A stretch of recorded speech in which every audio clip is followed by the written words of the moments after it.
guys, gandang morning sa lahat. Yan guys yung aming bahay kubo. Sa ayun na yung bahay kubo. Yan, diba? Yan yung bakod na lagay ni Papa kasi ang daming magsusuot. May bakod na siya. Ayan. Ilang araw yan mawawala na naman. Alisin na naman nila kasi papakarga ng tubig. So, bali, ilan na lang yung white na yan? 5 yung ganyan nakipalagay ng kanilang container. Kaya nasisira yung bakod kasi dyan dumadaan yung mga nagkakarga ng tubig. Ayun, yun yan.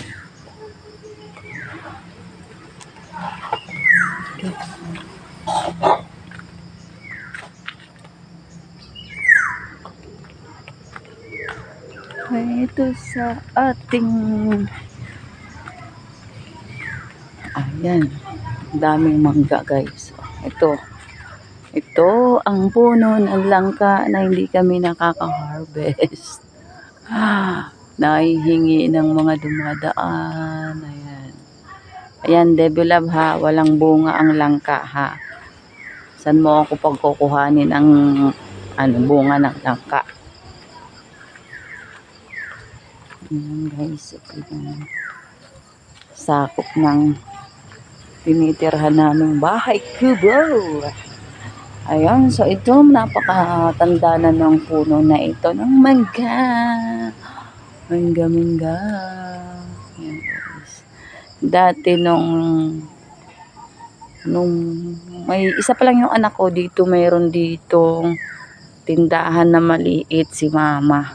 Ayan, dyan sa lugar na yan. Meron dyan tindahan. Tapos nung time na ginagawa yung school, may tindahan din si mama dun sa tabi ng karsada. Meron din siya doon. Mga nagtatrabaho sa school. Sa kanya nagkakape, kaalmusal, nagluluto ng pansit. Ayun. Puro Indian mango yung sa gitna na yan. Tanim lahat ni Papa yan. Yung sa gitna. Dati nung bago pa lang dito, mga 2000, tama ba? 1997. Wala pa yung mga Indian mango na yan. Kung natandaan ko. Maisan. Yung gitna niyan maisan. Tapos dito sa side na to luya. Puro luya yung tanim dyan. Ngayon puro Indian mango na. Ayan. Maisan tsaka Indian mango. Ito yung tanim dyan ng papa ko. Yan. Kasama yan dun sa namin sa bahay kubo. Yung nakatayong bahay kubo namin. Yan, kasama yan. Mga manggahan na yan.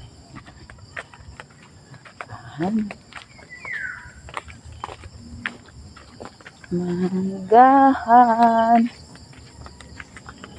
Nakakaano dyan nanay ko dati, 15 na sako ng Indian mango. 15. Ngayon wala na siya. Hayaan na lang namin maganda laglag yung Indian mango. Wala nang mag-intindi.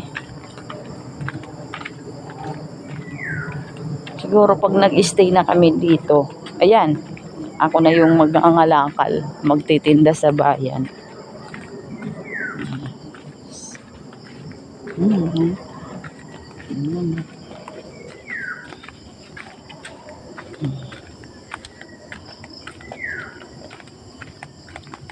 Pababa ng ayun, pababa yun din. Ako, sakit. Ito may daan naman dito. Meron dyan daan dyan. Sementado. Hindi naman pinapadaanan ni Papa.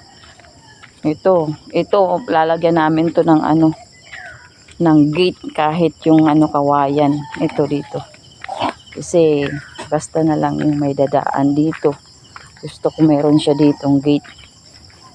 Para kung makikidaan, magsasabi sila sa tao sa baba kay Papa na makikidaan. Sinas lalo pag gabi, mahirap yung may dadaan. Ayan o, yun yung chiko, wala pang bunga. Maliliit pa.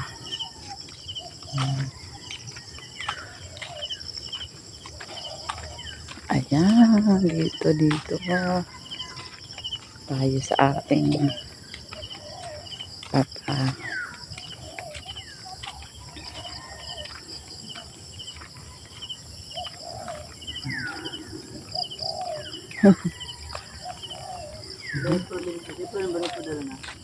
Oh, yata kay Papa.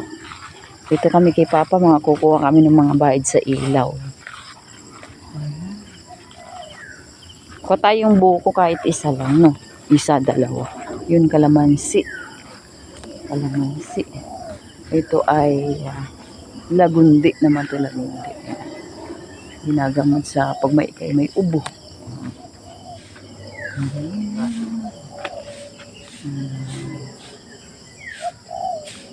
Nagwawalis ang aking si Papang may rayon.